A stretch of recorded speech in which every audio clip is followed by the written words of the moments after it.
I live in the most southern city in the country, so I'm in a border city. Hmm.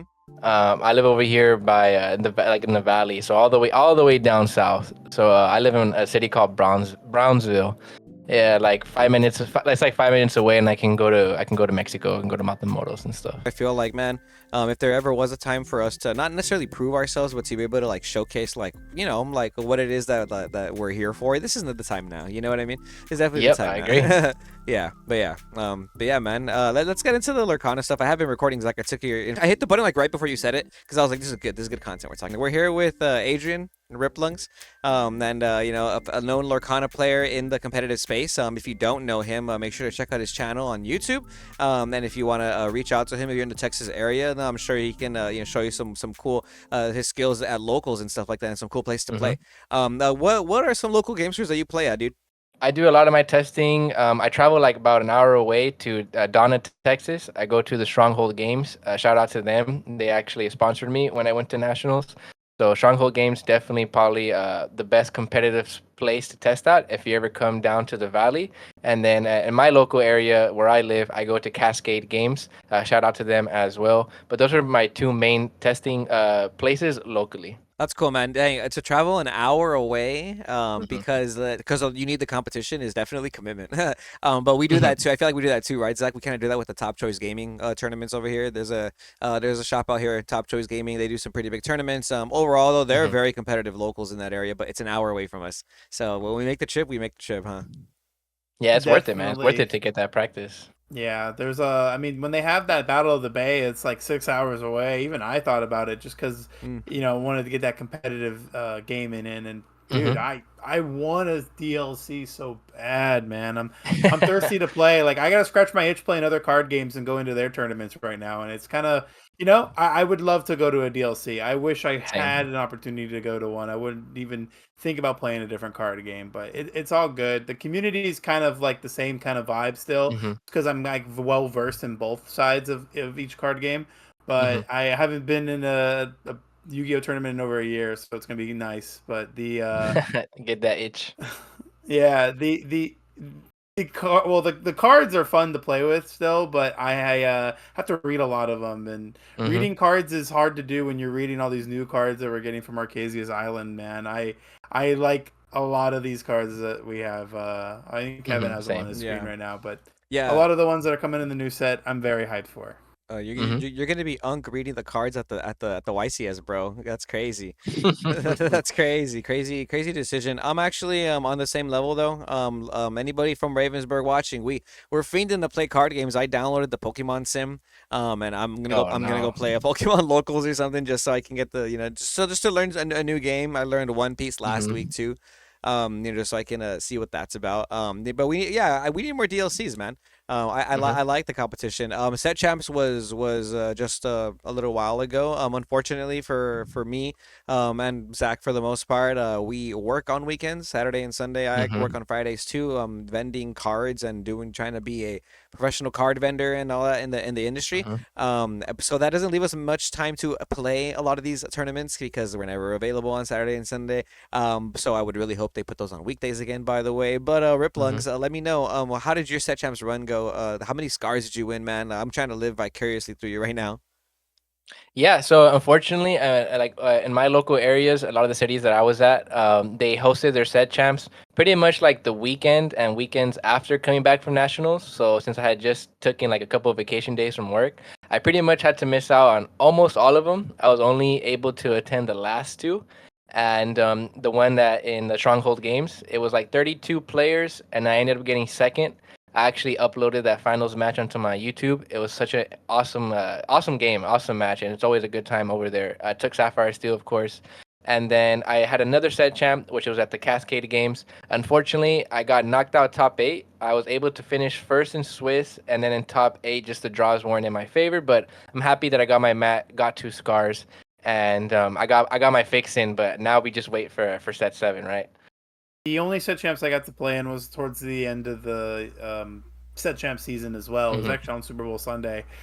Made top four and was just shy of getting a mat. And it's rough because I only had one set champs to play. I'm pretty sure I Yeah, it could have easily sucks. gotten another mat if I had another chance. Yeah, I agree. Yeah, big or small, I think it's probably like so it's probably something that's not easy to do, like to actually to win. Hmm. You know what I mean? Even what's the minimum? It's like a 12-person minimum, right? They for a Hmm. set champs, or is it eight? Um, 8, I I think it's believe. 8. okay, yeah. So even eight, you have to go like three. You have to go like 2-0, 3-0 to secure. Hmm. Maybe it's a top four cut, and you still have to win top They four don't in the even do they finals. don't even do top cut. It's just like a single Oh, it's elim just if there's Swiss. exactly 8 players. Yeah, Okay, no, it's okay. just Well, there you single go. elim. You went At 3-0. that point. You went Hmm. 3-0 that day, and I imagine the last round wasn't easy if both of you want to win. You know? Like if Hmm. you show up, you get your scar no matter what. Like you can lose your first round, I still got a scar, which that, is just funny. All about what? that Yeah, is you funny. gotta That get is that funny. mat. So You gotta get the champion mat. eight people set champs must feel very humbling if you don't walk out a winner, right? That mat's gonna be worth something after they stop making the Hmm. the non-champion mats, right? Hmm. Like that. And I then agree. when is that? Sorry, I'm asking so many questions, but I forget. It's after Jafar's reign or after this set. But No, I think this set, this right? this set will have two mats. Following that, or no, I think next one we're gonna have one mat, Yeah. but Yeah. we're So still this gonna use is melee, and it's after that is when we switch over to like the other stuff, or like Ravensburger Play Hub, But this set, whatever it's called. Arcasia's Island, this Arcasia's Island is the last set where you're gonna be able to win a map for the champion and a map for the runner-up. So Hmm. that's gonna be cool. Maybe the set champs gets a little bit more competitive after that because everyone wants the Hopefully. champion mat, you know. Hmm. But that is kind of cool. That means if you really want the set champs play mat, like you're gonna have to win. There's a one Hmm. less going around. I kind of like that actually. Kind of like that. But yeah, No more splitting in finals, right? yeah. I'll take the second place mat. It's Yeah, fine, yeah. no more And splitting. they're usually the same price. If anything, I want to even say the non-champion mat is worth more sometimes because nobody wants to buy a mat that says champion on it unless they're really the Yeah. champion, right? Like, can you imagine you pull up and you're just like, oh yeah, I just bought this on eBay. I'm a champion. That's not fair. I mean, that's life though, right? Some people probably don't care, but That's what it is. Yeah. no, I like it though. Regardless, I think it's cool. Flex the mat. Hmm. What are you guys doing to prepare for the local release? Are there any tournaments happening for you out there in Texas for for Arcasia's Island? A lot of tournaments here they tend to do this thing where they do a lot of what is it, sealed play? Like they give you the packs and you Hmm. make a deck out of that. Do you answer any of those, or are you just more of like a constructed format? No, I actually personally I love doing sealed format. I think it's one of the best formats like in card games in general. Just being able to build a deck out of the cards that you get, and then like especially being able to win when you don't open up any broken cards. But the Stronghold Games is hosting I believe, a box tournament. And what's really cool about that locals is with the amount of people, they always increase the pricing. So I believe last pre-release event, you pay, get 6 packs, and they ended up giving 2 boxes of prize support. So for sure, right now they already announced 1 box prize support. Um, I like these. I like these events. I like being able to just pull up, not know anything about the cards, read the cards in the spot, and then deck builds from there. But I'm pretty much just looking forward to those pre-release tournaments, and then after that, hopefully, winning those tournaments, getting those packs. Because I don't personally like buying packs myself after, when the set comes out. So I just like opening packs through winnings, and then whatever I need left, the Stronghold Games is gonna actually help me for set 7 and help me out with any cards that I need. Yeah, I think That's that's the awesome, strat. man. That's definitely the strat if you're a player. Like why Mm-hmm. why buy a box when you can win a box? Yep, exactly. Yeah, I like that. I definitely like that. I always tell people that you should put yourself as part of the potential. Like there's Mm-hmm. gonna be a winner born every minute, and so you have the Mm-hmm. potential to be that winner. You just got to put yourself there too, man. And Mm-hmm. I want to talk about how you did that going to the last chance qualifiers that just Mm-hmm. passed in January, dude. It was about a month ago. We had the Mm-hmm. first ever Lorcana Continentals, and if you didn't acquire your invite through getting top 16 at a DLC, you were able to travel to Anaheim, Southern California, play in a Mm-hmm. five-round tournament, and if you went 5-0, you secured your invite to the ball, pun Mm-hmm. intended, to play nationals the next day, and Mm-hmm. you did that. So Yes, you sir. flew from Texas to SoCal. You went 5-0. You were playing Blue Steel, if I'm not mistaken. Yes. That's your Mm-hmm. deck of choice. That's the deck that the community has come to know you for, and I think that's really Mm-hmm. awesome. And yeah, man, I just want to hear this story from you because I saw the posts on Twitter, Facebook. Dude, PPG even took some gnarly photos of you after you won. It Yeah, was sick. they did. Shout out PPG. Yeah, yeah, Yeah. that was super sick, man. So tell me about that. Yeah, thank you. So pretty much, I went to three DLCs this year: Seattle, Vegas, Fort Worth. I didn't do good really in all three of them, and I was kind of just sad because I just figured that I would get my invite just because I used to play the Digimon card game, Digimon TCG, Mhm. and I actually secured my invite the first year when that game came out, got top 32 on nationals, and then got my invite the next 2 years after that. So back to back, back to back. So after losing in Lorcana, I was kind of in a slump state. But once the LCQ got announced, I realized that like, okay, this is my last opportunity. I was giving an opportunity. I can't let this opportunity go to waste. And the first reaction that a lot of people gave me, or friends of mine who also wanted to go, were pretty much just like, man, like for $100 to basically go play in a single elimination tournament is kind of scuffed. But you just made a good point that winners are born every minute, and regardless, someone's gonna end up winning. Like someone's gonna win, and if you don't put yourself in that position, then you're not even gonna be a contender for that. So I just realized, for this last opportunity, I need to do like all the testing that I did for these past DLCs. I need to take it to a whole new level, a whole new world, and pretty much just up my game. And for the 3 months that we had, because it was announced around November, I just practiced with my friend Lorcana Justice. Shout out to him. And we pretty much just talked Sapphire and Steel every day for like literally 3 months straight. Just every day talking theory crafting, deck building. And the cool thing about it is like once you become a quote unquote master of your deck or your color combination, you can really just try different things out without needing to have X amount of games on that build or on that testing. So for 3 months, we were testing whole new world, and we thought that was the move. And then literally 2 days before the event, he told me what I didn't like about my list, and I just didn't like that I won a lot. I won a lot of games without having to cast New World, especially into Ruby matchups. So we just decided like 2 3 days before the event to completely pivot. We wanted to play no New World, but we didn't like Chicha. And again, having these 3 months of experience, or just prior to that, just playing Blue Steel for basically a year, I was comfortable enough to like try outside of the box. And we decided to play No New World, but we wanted to play Tragic Beast instead of Chicha. And I wanted to play the McManor locations just because we felt like in the LCQ meta that was going to be very unexpected. So I think having all this knowledge with your deck, understanding the meta, practicing every day, it all just led up to what the deck was.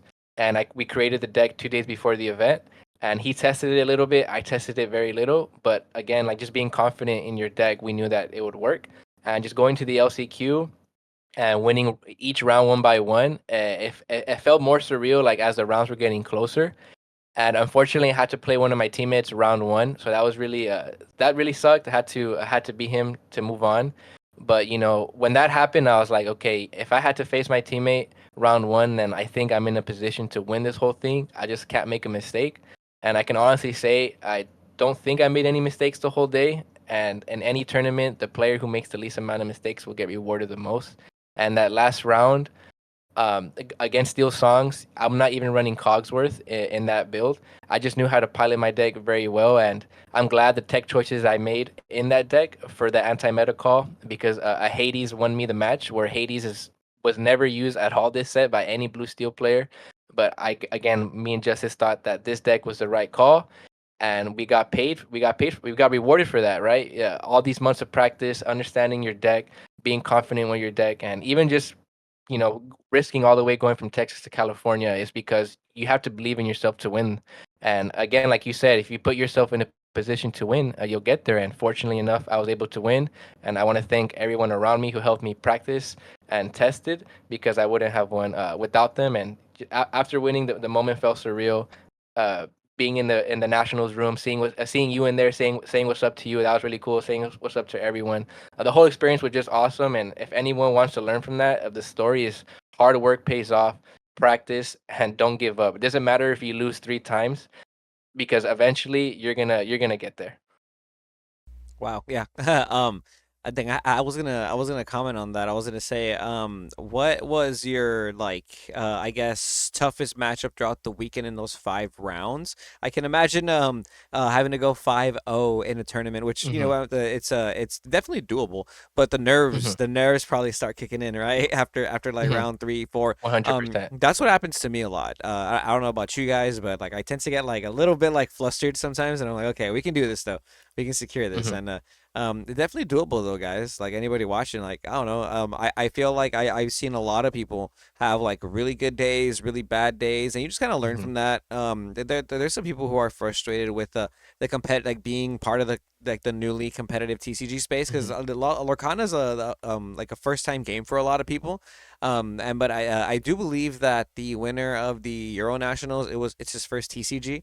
But like he played very well, and so I do think anybody Hmm. can learn it. It just takes a lot of practice, dude. And I like to, 100%. yeah, I like to hear that you're putting in those hours and that work, man. Especially when you said you became a master of your deck. And not having to play test like a bunch of games because you already know like, all right, this didn't fit. Hmm. You know, this didn't fit in my strategy. Exactly. Is a very important skill to know. Like I remember when we were talking to DK like 2 weeks ago about his journey at the Australian DLC. He was basically talking about the same thing. How a lot of people were telling him like, why are you going to go to Australia all the way to Australia just to try and get an invite to Worlds? You know, is it Hmm. really worth it? And to him, it was worth it, and he took that risk. He Yep. put himself in that position. He also had the courage, like you just said, to play like a deck that people weren't gonna necessarily agree with.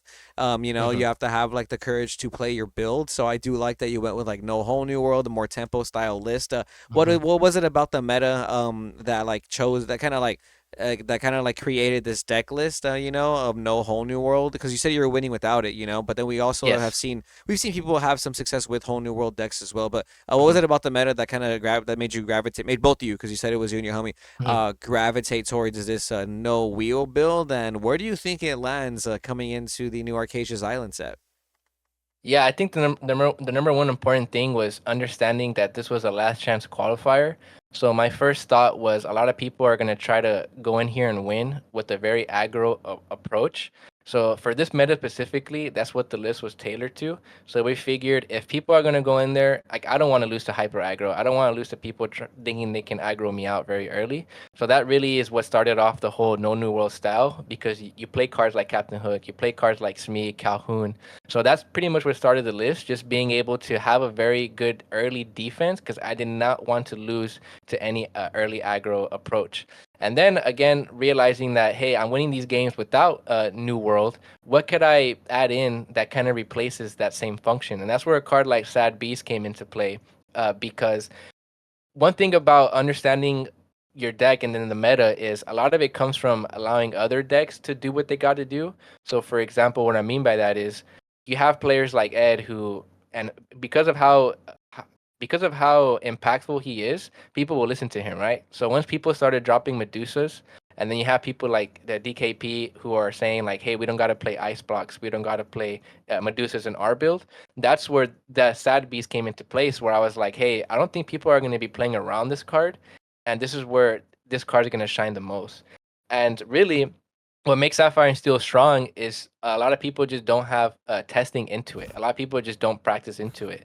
So I figured that if I could play this deck and people think I'm gonna wheel them, or people think they know what I'm on, and completely do a whole 180 approach, and then drop cards like Manners right before they beat prep me against my Ruby matchups, that was just super awesome to see, right? Because I knew that my opponent didn't know what I was on, like, or didn't even, it wasn't even close to the idea of what they thought I was gonna be on. So really, the whole thing was just understanding that this is a last chance qualifier. What tactics are people gonna try to use? And then what cards can I use that people are just don't even expect again because they don't even play Sapphire and Steel against it. Even if they do play against it, they're playing against those more generic New World builds where I'm playing cards like Sad Beast, playing McManor, playing Hades, playing Along Came Zeus. So really, it was just understanding that meta and then just adjusting to it, which came from the low ground approach and then having that nice consistent late game with cards like again Sad Beast, Hades, that really just made the deck overall strong. And I think going into set seven, my stock list of my deck personally, I think is the best Sapphire and Steel list out right now, especially when you have the new list from DKP out right now, where they're not even playing Sisus and stuff like that. Like Sapphire and Steel is just in a very good spot. I think with these new cards that we got, are going to introduce a new archetype in Sapphire Steel. Me personally, I'm looking right now at the ally cards, like an ally archetype. But I do think Sapphire Steel is in a good spot, but we have to pivot into like a new direction. Jasmine is definitely some interesting Hmm. things to look at. And I Hmm. actually wanted to kind of ask you, like, is there anything that you're actually like trying to like work on now once we have like majority of these cards revealed currently? Yeah, it would definitely be an approach, again, how DKP had, to where I want to get rid of everything I know about Sapphire and Steel and not be afraid to like move on from it. So, for example, like dropping Thaumaturge, dropping New World, and trying these new things. And when you look at a card like Jasmine, where it's basically a draw engine, like who doesn't like drawing cards, right? But when you read the text, it's ally characters. Like, what ally characters do we have? I mean, we have Smee, we have Tipo, we have these cards to where we're already playing them early game. Now you're telling me I can get rewarded by drawing off of that. So I think a card like Jasmine is going to reward very good deck building, but this is going to incentivize Sapphire Steel players to really try to go outside of the box, and that's going to be my first approach. I'm going to throw away everything that I know about Sapphire and Steel and come into this new set with like a clean slate. Yep, I like that. I think the dual inks are kind of doing that for us too.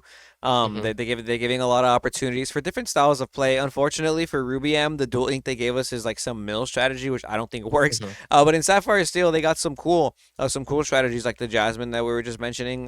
But yeah, man, I can imagine what it's like to play against you. You probably, since you have card game experience, like you were telling us, Hmm. that you probably know how to keep a poker face while you're playing, right? So Oh, yeah, 100%. what's cool about your build, or what's cool about people who don't play Whole New World is there's always this situation where you're playing against Sapphire Steel, they start inking cards away, and you start thinking, okay, they're probably gonna Whole New World me, but then all of a sudden you see a Sad Beast come down and then a Flavor Sham, and you're like, okay, I don't Hmm. think he's playing Whole New World, and it's kind of hard to play around that sometimes. So Hmm. and usually you don't really get to get the whole like deck read until at least game two. And if you're in the Hmm. DLC format, it might be too late. If you're in the Hmm. last chance Exactly. qualifier, it might not even matter because your deck is not catered to that type of build, Hmm. like you were mentioning. So that's a really cool like gotcha moment that I like about like the ability of like a color combo like Sapphire Steel and Lorcana in general is a cool game. There's Hmm. a lot of ways you can win. I do think the surprise factor is huge in this game, and people don't give it enough Hmm. credit. People do not give it enough credit, man. I think DKP's build is was really interesting that he won with, since we're talking about it, because it kind of has that surprise factor too. You know, the Hmm. super goof, the McDuck manners, no Sisus. You know, you're probably playing around Sisu the whole game, and then by game two, you're like, this guy's not dropping Sisu. Does he even play Hmm. Sisu and stuff like that? So like I do think there's a lot of strategy in Lorcana. We don't have like the most consistent simulator, so there's not a lot of data on like what Hmm. you know like what does well and like what you know and whatnot, other than like what we can really look at. And I think that there's always room for growth in decks, Hmm. especially like a deck like Sapphire Steel, right? I don't know, but I'm looking forward to the set too. I would like to see some more powerful cards for Hmm. stuff that isn't Sapphire, but I don't know about you. I don't know about you guys, but it feels like Sapphire is just getting like everything that it needs to be a tier zero deck. As Hmm. well as a lot of steel cards, a lot of good steel cards. And I've Hmm. always felt like steel is like what you can kind of add to almost any color to kind of push it out the gate, right? Like we see red blue and we see red purple, but then outside of that, it's like purple steel, amber steel, Hmm. sapphire steel. But now ruby steel might be, something to Hmm. talk Hmm. about. So steel seems to be like the catch-all of all colors, and it has what you want. It has removal, it has sustainability, and it has draw power, right? You have Doc and Whole New World that are oppressive draw power cards, and we're getting a good amount of more stunned cards too, right? With the Gontu, and we already have Pete Hmm. from set 5, so it acts like a stun color, and I like that a lot. Yeah, it's definitely I think it's definitely a very strong balanced color compared to the rest of the colors. To where when you're deck building, there's just so many choices in steel. When you have cards like Smee, you have cards like Calhoun, and you have cards like Grab Your Sword. There's so many different options, and it's really cool to see when you play, like, again, how you said, purple steel, amber steel, sapphire steel. For the most part, they're all running different steel cards. Yep. Yeah, I live with my girl and I live with my parents. So I go back and forth. At my girl's apartments, there's an orange cat that's outside, and I've grown very fond of him. Yeah. No, his name is literally Garfield, and he's Garfield. on his way. Okay. Yeah, he's eating a bunch of food. Each cat has their own bowl. He'll eat his food. He'll dip into theirs after I he's feel done. that. But yeah, I have here filtered the Steel and Sapphire cards so far. I don't know if it's all the cards. I think we're still missing like 5 or 6 Yeah, um not that many. as of now. But yeah. Dude, how do I sort now? Oh, I know. Yeah, sorting is How gonna be do I interesting. sort now? How do I'm you? not even joking. I'm just thinking by rarity, maybe. Like you just put all super rares, and then you just go like, Hmm. and then you transition from like blue. When instead of from blue to yellow, you go no. There's too many dual inks. It's kind of confusing. We're gonna sort by cost and rarity. That's it. The color is irrelevant. We gotta talk Hmm. about the hey bro, because this is a Sapphire Steel dual ink.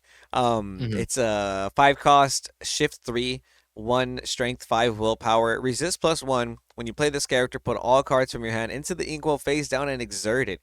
What do you think of this, guys? It's immediately my thought process is some cheesy combos where you play beast and then next turn you play this so that you can just start drawing off of your beast or something. Or you look a noob and you play this and you draw into a visions and you visions into a whole new world. Ooh, that'd be crazy. Yeah, I definitely think it's gonna obviously come down to deck building. It's definitely obviously a world where you play this with a higher amount, or you play this with the new Jasmine. As you can see, that Hey Hey is also an ally.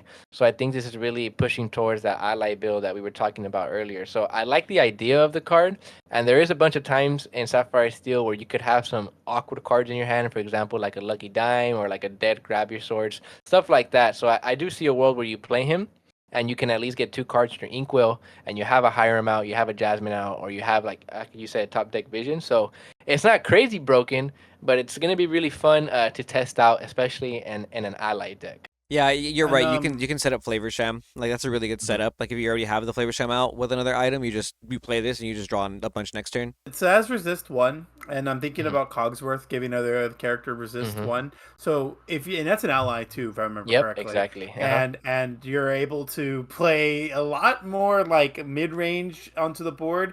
And I would say there's that 2/7 ward with resist that bodyguard.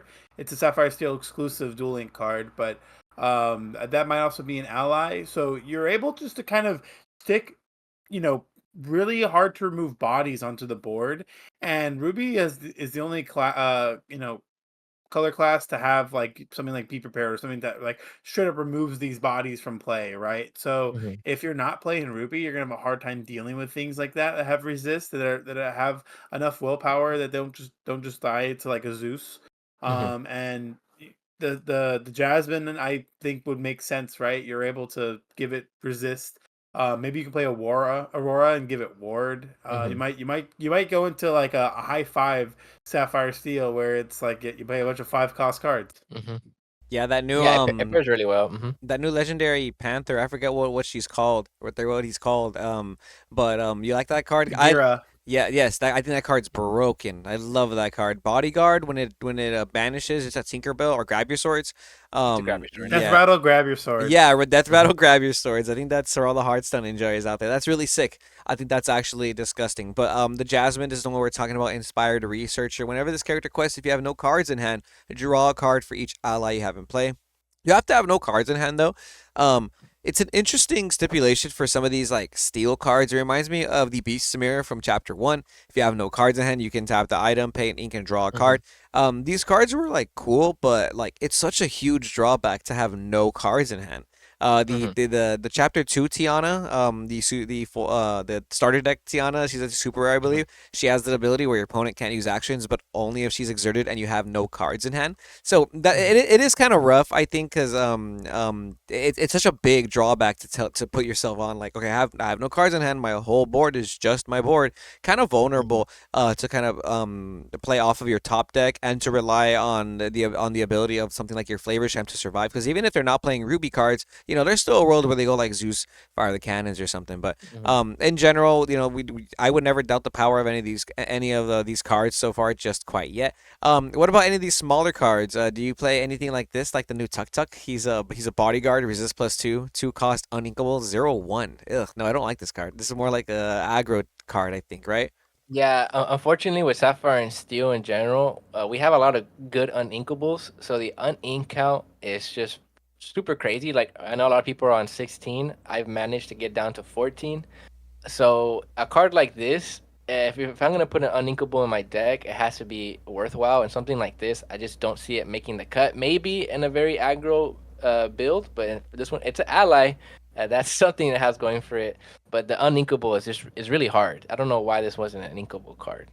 Yeah, I'm like my first thought is like how impactful is it to play a bodyguard character on turn 2 nowadays? Like we're not Yeah. on first chapter, turn 1 Lilo, turn 2 Simba anymore. But even then, Simba had strength to be able to contest other characters too. That one had zero strength. I just don't see that card actually doing anything relatively anytime soon. But I always have to remember they make cards that are limited for limited purposes, like for Mhm. sealed, right? That one gets a doom from all of us. A doom, yeah. We're gonna get five big dooms. What do we think of this card? It's a song, Sapphire, cost 5, and you sing it. You can put 2 cards from your discard into your inkwell, face down and exerted. I like this Mhm. with Simba, the 1 cost Simba, or the Milan, the 1 cost Milan, Mhm. that you draw, discard a card, and you just have cards in your discard, and then you can do this and put them back into your inkwell. What do you think? Yeah, me and Zach were actually talking about it, and I think this card is very interesting. Always being able to get some more ramp than your opponent is the way to go. And I'm glad that you mentioned Simba because, for example, Lamb Chops, who's a very good Sapphire and Steel player, he's actually running Simba in his current build with Pleakley, and just being able to discard dead cards in your hand. For a card like this to combo with that, to me, it makes sense. They come in exerted, which kind of sucks, but I mean that would be too broken. But I think this card is definitely going to be testable for sure. I mean, you also got Whole New World. And that's just going to put True. a bunch of cards in your discard pile too, if you want to take that route. This card's inkable, and you don't have to feel bad drawing it early. You can just ink Hmm. it, and what was I gonna say? If you wanted to also like increase your ramp acceleration and look at it like as like a way to like pile more resources into your inkwell because of Mufasa, the ruler of Pride Rock. I don't know if people are exploring or testing that card out in Sapphire Hmm. Steel, but that's always something that I like to like really Hmm. think in the future of Lorcana is really going to be important. Like not only remembering what you ink, like inking Hmm. specific cards to be able to manipulate your inkwell and like Yeah. getting cards back from it. Like we're seeing them print cards that do that, right? And that's Hmm. probably a direction this game goes at some point, right? At least I feel that way. Yeah, I agree with you 100%. The ink manipulation is definitely something to look out for. Yeah, what is it? It's the Pongo, right? That lets you do it for puppies. Hmm. When you play it or when you quest it, I think whichever one. You No, can it's at look the at start of your turn. oh, at the start of your turn. That's yeah, that's even Yeah. better. Yeah, you look at So your ink, so and people you look are at your people ink, are and you like get to look at your ink with that so one. so, so people are wondering how does the Lilo work with it right now, and I think you could just bring out Lilo, exert your ink, and then if you exerted a puppy, you could just play that puppy. So it's like you didn't like lose an ink by using Wow, like yeah, the you have a lot of cool value, synergy. the You have a lot. value. No, there's some interesting rulings that we're gonna see Hmm. with cards like that. I'm very excited to talk to Phil again about how some of these cards work. Yeah, well, I have a steel card that we were just talking about. The ability to draw and discard also is in this Mulan. Hmm. I think this Mulan power creeps that Simba because that Simba Hmm. was okay, but I think part of the reason why I didn't like Simba was because it always felt like it didn't contest anything. Like you couldn't really like Hmm. swing over a broom with it or nothing. But Mulan here, 2-1, same ability. When you play this character, draw a card, then choose and discard a card. I think this is gonna be as popular as like a card like Chernobog's followers in the steel package potentially, just because of like what you just said, man. It helps consistency decks. It helps you get rid of dead cards in your hand. Like if you're playing a deck that plays dock and you draw multiple docks, you can just discard one of them with this. You can discard Lilo, etc., etc. In Sapphire Steel, I think maybe that's a good card you want to consider instead of playing the Hmm. Simba if you're not playing like the Simba shift. But a lot Hmm. of people might be using the McDuck Manor still, so maybe you do want to consider using that Simba shift. Is there a world where you play this Mickey Mouse, the new legendary Mickey Mouse, inspirational warrior in Sapphire Steel? Maybe you can give him resist so he doesn't just die for no reason before he gets to challenge something. What do you think? Or there's no world where this is active in your deck? This is definitely alive in my fake imaginary world. So that's one world it's alive in. But I definitely do think it's something to test. I don't like the idea of people saying like, "Oh, well, why are you gonna play this card? Like, your opponent's not gonna let you like activate it." Like I think that's a very bad way when it comes to testing cards out. It's a card like where I see it to like Diablo, where like your opponent is forced to answer it. I do see that the 1/1 looks kind of, scuffed, but I don't see this card ever being played turn two, at least for Sapphire Steel. I can see this card being set up after you Whole New World, maybe have a Cogsworth out, have a Tinkerbell out, to where you can apply damage and the Mickey Mouse comes in to finish something off. So I think there's a world where we test it, but you do not play this early on for sure. You always play this like mid game. This is something that when I first saw the card, I took a look at like high costed cards in Lorcana. Specifically, I looked at Emerald, I looked at Sapphire, and I looked at Steel, of course, obviously. And Sapphire and Steel had probably the best ones out that I could think of. I didn't consider like Ruby. Purple was another one I thought of, but again, there wasn't anything that stood out that was like super impressive. Like the Rafiki was the best one because you can ink and draw a card, but like in something like Purple Steel, that's not super important for the strategy. But Sapphire has so many late game threats that they can drop out. Even just dropping a Hades like 2 or 3 turns earlier is important enough to consider because it's a lot of tempo. Exactly. So can you imagine if you drop a right. Mufasa? Can you imagine if you drop a Yeah. big Mufasa on like turn 3 and you just grab most of your ink back? You're like, okay, well now I only have 1 ink. That sounds, there's some potential there, but like you said, people probably won't let you do it, but that's not the point of the card. You know, you want to test it. I remember when Maui Shark came out, my first thought was like, well, this card's not good because your opponent just won't quest. But then it ended up being like the best card of the format. Speaking of potentially best cards of the format, we're getting color coils in this set. These are pretty cool. Sapphire Coil really seems like the most playable one. Everybody's worried about this card. I see everybody on Twitter panic posting about how Sapphire Coil needs an emergency ban. I don't know how I feel about it. I don't know if it's that good. Yes, I'm aware of what it does, guys. You know, you can use it with Sisu, you can use it with the Muses. Is there any use case for this in like a Sapphire Steel, in your opinion, guys, that you've been seeing? I think the best when I saw this card, my first thought was it allows me to maybe play like a Bayamax build from set 6 to where you can heal and gain 2 lore if you move up to 2 damage. I think there's a world where you can play this, and since we're already inking, we're allowed to do more favorable trades. And a card like Bayamax, when you get to play it, heal and gain some quests, it's a very like good tempo play, and it's a 5-cost singer, and it's inkable. I think there's a world where you could do something like that for sure. Again, this is a great example of where like we're gonna have to test different things with Sapphire Steel this set. Yeah, nothing comes to mind honestly when I first saw that card outside of red blue. I didn't think about any other color combination. Sure, green blue with the muses, but it's the green blue deck might take a different direction than what we've been seeing recently with set 6 meta. I think that green blue deck goes completely south with when it comes to like Clarabelle Bend. I trust me, I don't think we even need Bend to My Will or anything like that anymore. It's just a good green blue deck. This card on the screen though is broken. Yeah, but Bagheera. Bagheera. This card's really good. We were talking about it's a bodyguard, 4/3 that quests for 2, and when it's banished, it is a grab your sword, deals 2 damage to opposing characters. So if they have to challenge this with a shark, it just kills the shark after the challenge. I love that. I love that so much. The 4 strength on this body makes it super powerful. Because I want to say like it pretty much can clear most characters in the meta that cost like 6 or less because of how much damage it can do, maybe even more than that sometimes. But great card in Sapphire Steel. It's like tempo variants, like your no whole new world build. Maybe even in the whole new world version you play this too, because it's just a 5-cost bodyguard. That 4 strength is really good. It puts it out of range Ally as naturally. well. Yeah. Oh, it's an ally too. Ooh, yeah, ally. It's crazy. I'm not even realizing that these are allies, bro. We have so many. Yeah. Okay, so it's gonna be ally support. There you go. You can make an ally Sapphire Steel deck. How do you feel about this Kita, creative thinker? She has a ward, a 4-cost 3/3. It says exert. Look at the top 2 cards of your deck. Put one into your inkwell and the other at the top of your deck. Basically, to how far I'll go on legs and it's a body.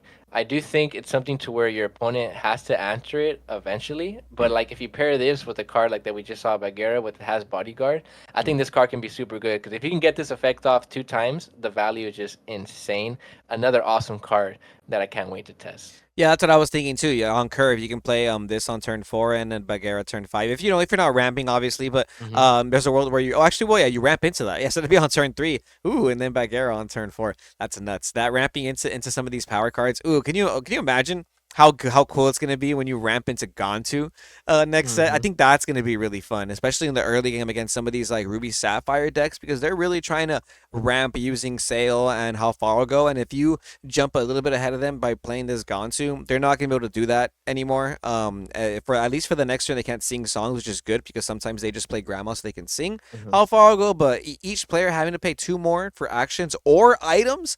Or Hmm. items is crazy. I didn't even read that part. I didn't even read I that yeah. part. What the heck? I want to actually add something here. So here's a first thought I had about Gontu. Right, Gontu seems pretty good. You know, when you first kind of take a look at it, right, in the vacuum, it sounds pretty good. But it forces you to like, right, it's going to affect you being able to play your actions and items. As well. Hmm. So in my, I was like, well, a Mufasa deck could take advantage of this. But I started to think about it more and more. Right, I started to really get into the headspace and think more like, hey, what is more like property driven? Like, what about Lilo and Stitch am I really missing? And you can also just play Gontu, and when it's starting to hurt you, you can pleekly it away. Hmm. Yeah, that's nice. Yeah, that's sick. That's really smart. so, so Yeah. so you can play these cards, right, that will, oh, Interesting. let me freeze the board, let me at least stun you, force you to kind of like adjust your game plan. Like maybe my opponent starts to ink their brawls now that they can't really play them for Hmm. 3 and have to pay them for 5. Maybe they start to ink other cards, right? And now that I'm forcing you to adjust your style because of this card being on play, I can now remove it whenever I want to. And I don't have Good to, point. it costs 3 ink to play Peakly, right? So you're not paying extra to banish it from play. You're just paying Hmm. 3, and it allows you to kind of like play your other actions or items that you may have, especially in a Sapphire Steel strategy. You don't want to pay 3 for popsicles and fortispheres. Hmm. So I think if you're going to be playing cards like Gontu in a deck outside of like all character strategies, you have to be able to remove your own Gontu. So I like Pleakley a lot more now because of that. That makes sense. I never thought of that. It's a really good point. Yeah, no, I never thought about that either. Exactly, already thinking on Hmm. next level type B. I think you can play Gontu in like a Amethyst Steel or an Amber Steel deck because it doesn't apply to singing songs, so obviously you can like sing very comfortably with your early like singers like Cinderella or Vanessa. I do think that this is really good against Red Blue though because oftentimes they're not singing their actions. You know Hmm. what I mean? They have to go Visions and Sail, and that's like you can't sing those. So I do like this.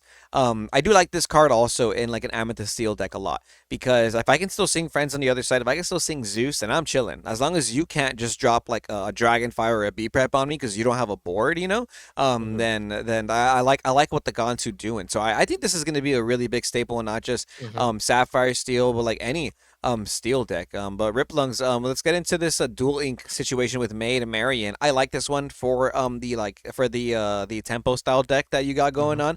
on. 4 cost inkable, 3/3 dual ink sapphire steel. During an opponent's turn, whenever one of your allied characters is damaged, deal 1 damage to chosen opposing character. So we got some ping damage there. You can quest for 2 with this Maid Marion, and your character is named Lady Cluck gain resist +1. I'm gonna go ahead and bring up Lady Cluck while you gather your thoughts on that one. But so, what are your first thoughts on that card? Yeah, I think it's very nice because again, we play cards like Tipo and Smee. So when they're doing trades or when they're attacking, for that 4 willpower, she can actually finish off that character in that trade. And then a card like Lady Clug, a lot of people on the Sapphire Steel community hated it at first because they were Really? like, oh yeah, because they're like, oh, it's just 2/7. Like, why wouldn't you just play Chempo? Which is true, but I think Ward is just a very broken mechanic.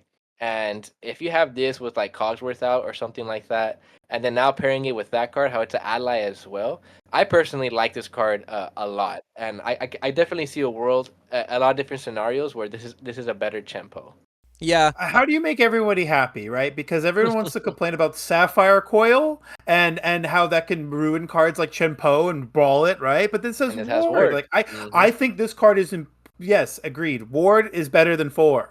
Yep, Yeah, hundred Ward is percent. better than 4. I think so too. I think Ward is a little overpowered. When I saw this, I was like, I don't think you guys understand how good this is. This means that you can't like, yeah, this means that you can't do silly things like, oh, I'm gonna fire the cannons your Chempo and then hit it with this, or or even because Chempo's 7 willpower, right? Yeah, so Same thing. Yeah. so even a Maui, like a Maui hero to all, that can't clear Chenpo on his own. So you'd have to have like a series of other cards, and or at least be able to like even like Teeth and Ambitions or something or whatever you're doing, or you can't like ice block it. You can't ice Or block Zeus, this. You can't Zeus to Zeus. Chempo, and yeah, exactly. Yeah, And you there's can't so many other you ways can't to get rid Zeus of it. Chenpo and Fox. Like you have to just dedicate cards to this card, and then you added adding a Cogsworth on this, but that's Mhm. kind of nuts, like giving it resist And it's plus an one. ally. If And Yeah, it's it's an Spanish, ally. you do get the ping with the the Maid ally, the Marian ally that's in synergy play is too. cool. Yeah. I don't know how like how good the main Marion will be. It does sound a little slow when we have cards like the Bagheera in the deck as Mhm. well.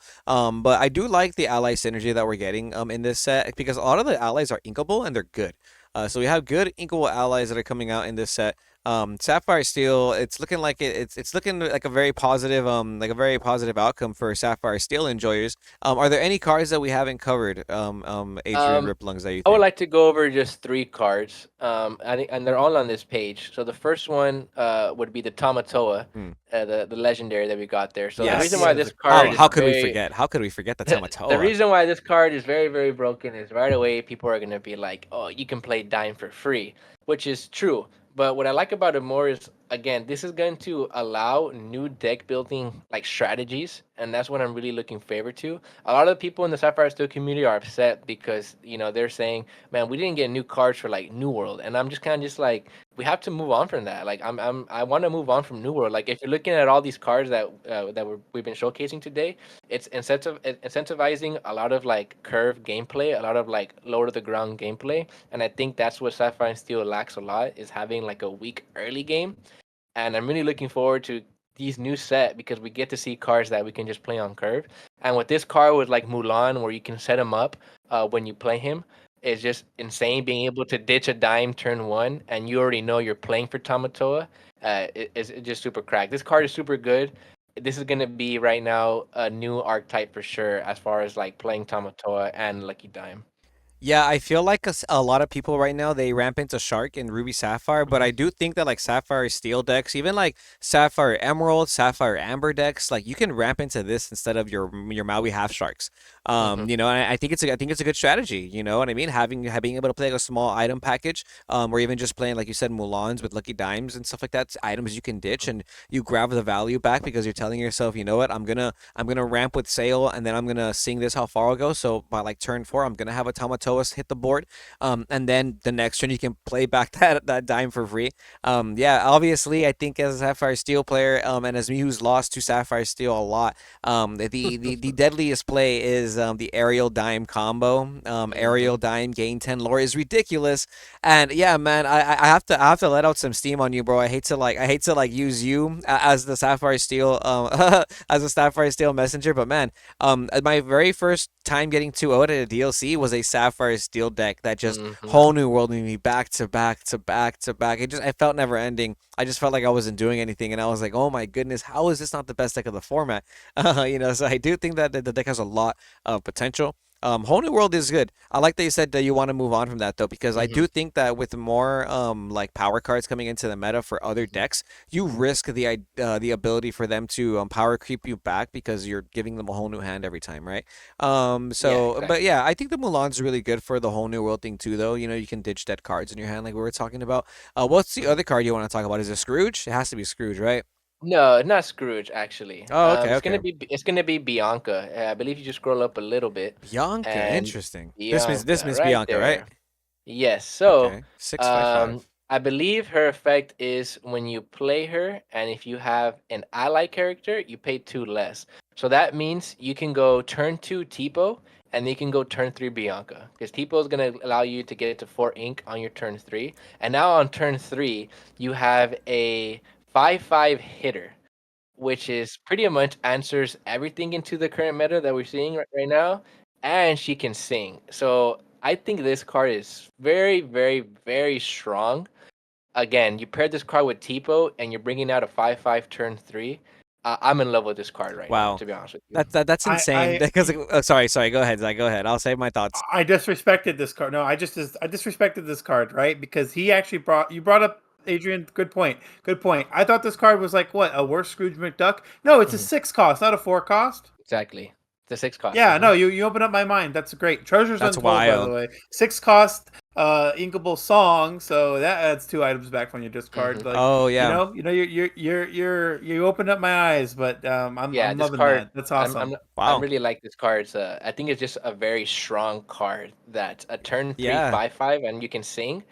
You don't need to play like Shift Line Robin Hood anymore or stuff like that. To where if you want to sing Whole New World turn 3, you can do that or Sword or something like that. But yeah, this card is super Yeah. cool. Singing Whole New World with this is insane. You can sing Let It Go. You can just sing Zeus. Like playing this on turn 3 is unfair. It pretty much clears everything, and then there's a lot of good allies. Like we were just seeing, I'm sure there's a lot of turn 1 allies you can play if you're not just playing Popsicle instead. So Hmm. Hmm. it's not just Tipo because you can go like turn 1 ally, turn 2 sail, or you can even go like Exactly. turn Turn 1 2 sale. something, You're turn right. 2 sail, play a 1-drop ally, and then you still play this Hmm. on turn 3. Oh, I like this. I like Miss Bianca's, bro. It's a common too, man. Lorcana be Yep. giving us the craziest cards as common, and we just kind of overlook them. I didn't even think about Mhm. this. Oh my goodness, this is actually really Yeah, cool. this card is really good. No, Yeah, turn 2 Tipo into turn 3 6 cost 5/5 is ridiculous. yeah. Like Yeah. who'd have thought, right? Who would have thought? Oh my goodness, I'm sure there's gonna be some pretty crazy plays you can do with this. I look forward to seeing that. Okay, what's the last? What's the last piece of spice that The you're holding last out on this, bro? You're one, holding out on this. the last Is one, it the I Hey Hey? believe. If you, Has to be the Hey no, Hey I wish Goons, it was right? Hey Hey. Hey Hey Goons. Hey, hey, That's goons. it's at the bottom right, and that's gonna be a card where a lot of people are talking about a turn 1 play. It's gonna be Oops, sorry, one sec. My computer's believe going no, you're slow. good, you're good. I believe it's that one, that one right there. Monsieur? Yes, so that one has a lot of Mm. talks on the community right now because when this card quests, you can banish a chosen item and draw a card. So a lot of people are pairing this with like Popsicle, draw a card with Popsicle, you play this guy on turn 1, and then turn 2, play your Popsicle, and then you can draw 2 cards on turn 2. So I think that's very interesting. I know a lot of Sapphire Steel players are going to be testing that. I'm not too sure where I'm at, but the synergy that it does have with the 1 cost items, being able to draw 2 cards on turn 2, I mean, it's pretty good. Stat line's not that great, but it's something that Sapphire and Steel players are looking into right now. Okay, like a mini flavor sham as I've seen, and Yes, many yeah, flavor I know teams, yeah. I've seen some red blue players say they're not gonna really find interest in this, but like I said, Sapphire Steel is a different game. Like maybe you're playing an Oswald build, and this is just like more ways to like get that fodder in for your 6-drop Tamatoa Mhm. or something. So that's Exactly, yeah, exactly. pretty nice, man. Pretty nice. Thanks for introducing us to some of the hidden spice from the Sapphire Mhm. Steel community. Shout out anyone. Well, what's your primary source for like keeping in touch with the community? I know a lot of people are in Discords. I'm personally only really in like 20 Lore Pro, but are there any other Discords that you recommend to the community who want to get a little bit more competitive into the game? Honestly, I just recommend the 20 Low Pro Discord. That's where I started out. That's where I see the most active. I know you have a lot of new Discords like the Labyrinth Discord, the Maelstrom Discord that everyone's pretty active in.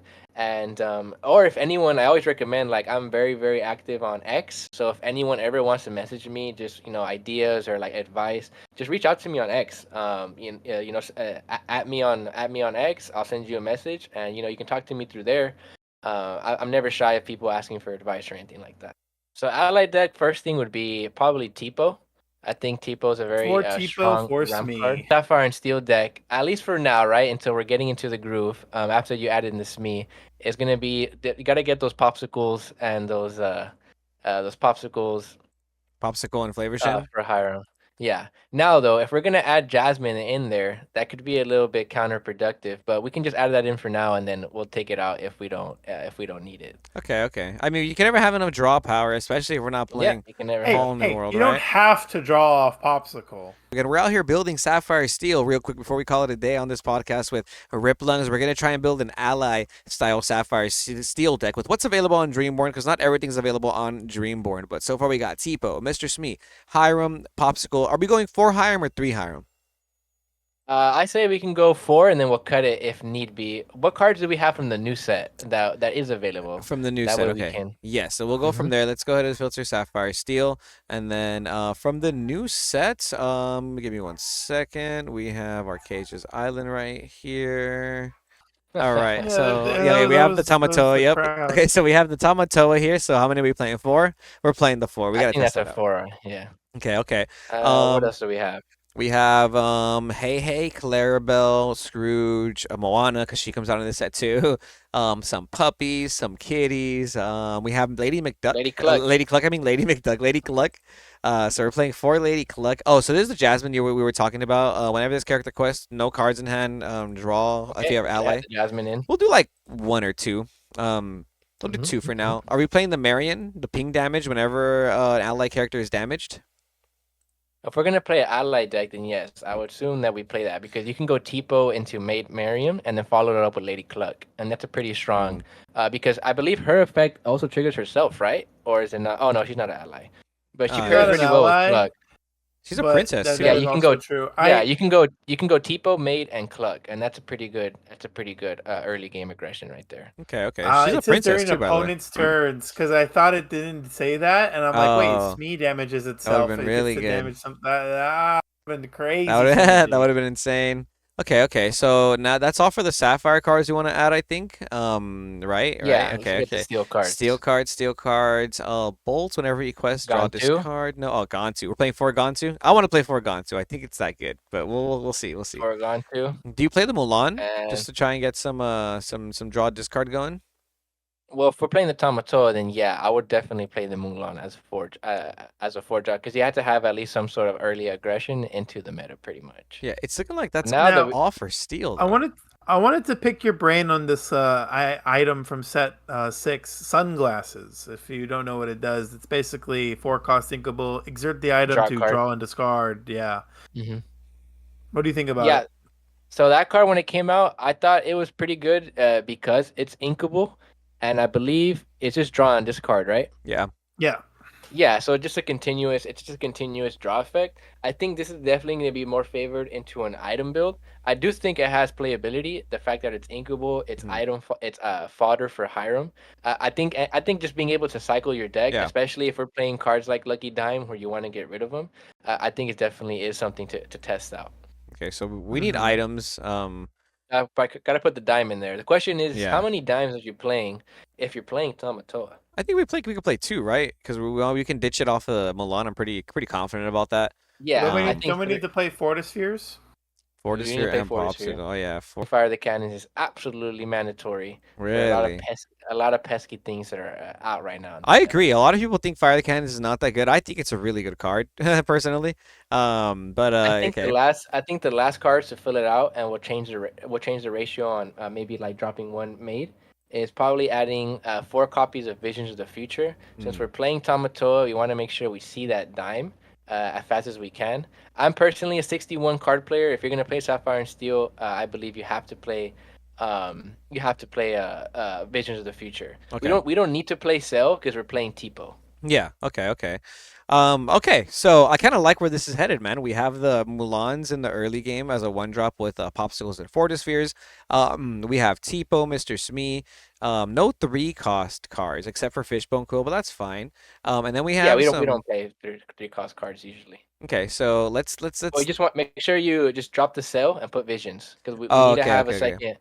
We need to have a second draw option other than the Hiram, and visions of the future will allow you to look at pretty much the top. You can add the cards that you need. So I would drop the sale, the 4 copies of sale, since we're playing Tipo and we have Quill. Those are already our 8 ramp cards. Ah. And visions of the future, I think, is a mandatory add-in any blue shell, and that should help the consistency in finding your lucky dime, finding your Tamatoa, finding your grab your swords, pretty much, or the Gantu if need be.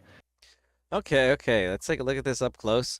Nice, dude. Okay, so this is a pre entire card list version of Blue Steel. We're missing Mm-hmm. Bagheera, we're missing the Bianca you wanted to try out, but here's like a quick little ally build version that we got going on. I like this. I like what we can do with this, man. You can ramp into your Gontu, your maid, Marion, or even ramp into your Jasmine and just kind of get rid of the cards from your hand with Fishbone Quill and then try and Mm-hmm. draw. It's you draw a card for every ally. Is that what it is? If I'm not mistaken. Yep. Mm-hmm. That's pretty nice because you can set up like Tipo, Smee, Marion, and Lady Cluck all before you quest. So there's a lot of room. Yeah. There's a lot of room to The, draw with the this combo. the good thing is Jasmine requires no cards in hand. So what's a better way to do that than Fishbone Quill? Fishbone Quill will allow you to go turn 1, whatever you want. Turn 2 Smee, maybe like a turn 3 Tipo, have the Quill out, and then go into that Jasmine, get some cards out, and then Do having you not cards want like to play Visions the of the Hey Hey? Future. The Hey Hey is interesting. Yeah, no, I agree. I think this is a good start. I don't know how the Hey Hey seems like something we have to test out. I understand the idea of like getting rid of your hand, Zach Stone, but it does feel a little greedy when we can kind of just play Fishbone Quill, which doesn't require us to play like, in my opinion, subpar cards like the one drop Hey Hey or the Hey Hey Goons, which I think are really cool. But I don't think I want to play the Sapphire or the shift Steel it. Hey Hey. What happened? I don't think you need to shift it. No, you don't. I mean, you don't. Oh, you're right. You're right. You could just play it as Yeah, a you can 5 just play it. cost. But do we really play it over something like Jasmine or Lady Cluck here? Like, I mean, we could just add it in, but I don't know, man. I want to be able to play this Jasmine on the 5 curve. You know what I mean? Because if we're gonna be able to, No. I get it. You play it on 5, but then Hey Hey comes after. oh, that Because would it be empties your crazy. hand. Yeah, It that's empties true. your That's true. hand. And then you It And draw. then puts you an can ally quest, in and then play. you quest. Yeah, and then Yeah, you and then you quest. quest. Yeah. Okay. So we have to Add in consider 2 it. Hey Hey. Add in into 2 Hey Hey. Okay, well definitely we'll add in the 2 Hey Hey. And before we call it a day, let's see. Let's get the Hey Hey in here. Yeah. But yeah, okay, man. I like where this is going. I think we're gonna have some good potential with Sapphire Steel in the upcoming set. If you guys are Sapphire Steel enjoyers, be sure to follow Riplungs on social media. So you said you have Twitter, you're doing your YouTube thing, man. You want to talk a little bit about where people can find you? Yeah, just message me on Discord. Again, I'm very active. I'll be in the Goons Discord. I'll be in the Trolling Lord Pro Core Discord. Or if you want to just reach out to me on X, I'm also on there. I'm Cre8 TCG on all social media platforms. That's Twitch as well if I'm ever streaming on there. But yeah, just feel free to reach me out, send me a DM or just at me, and I'll be more than happy to reply and get some combos going. Cool, man. So I don't know what else to take out. Because I'm at You 62 could cards cut now. one Lady Cluck. One lady. Okay. So we'll take out one Lady Cluck. All right. So this is the That should new be good. list. 61. Yeah, there you you need go. to play That's it. 61 cards. You need to play 61. 61. So that's the new list, guys. I'll go ahead and drop this in the link below if you guys want to test this out, or whatever, depending on how what you guys have ready. Maybe on Tabletop Simulator you can test this out. I know on Dreamborn we can export this to Inktable, but let's see if it gives us all the cards. I don't think it will because not all the cards. No, there's 2 cards missing, so we can't play this on Inktable. We gotta quite wait. yet. We We gotta wait. wait. We gotta wait before we really get the testing in though. But this is a good start. Like I said, guys, I'll put the link in the description if you guys want to just have like a good start for your ally set 7 deck. But that's gonna be all for this week's episode of Quest with a Guest. We're here with Adrian Riplungs. You can follow him on social media for any Lorcana competitive content, like he was saying, YouTube, Twitter.